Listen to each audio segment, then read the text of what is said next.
Hello అందరికీ. పెరుగు చట్నీతో పొట్టు మిరపగారెలు ఎప్పుడన్నా ట్రై చేశారా? లేదా? అయితే ఈసారి ట్రై చేసి చూడండి. లైఫ్‌లో ఇంకా ఎప్పుడు మర్చిపోరు ఆ టేస్ట్. నాకు ఈ టేస్ట్‌ని మా అత్తయ్య రుచి చూపించారు.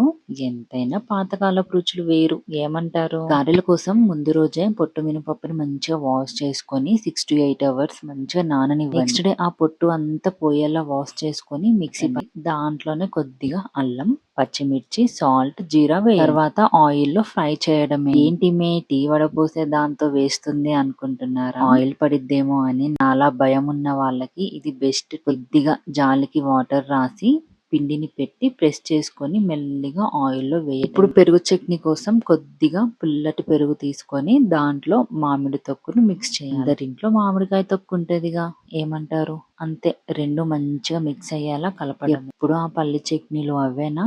ఇలా ట్రై చేయండి. ఇంకా గారెలు చట్నీతో తింటుంటే సూపర్. ట్రై చేసి ఎలా అనిపించిందో కమెంట్ చేయండి.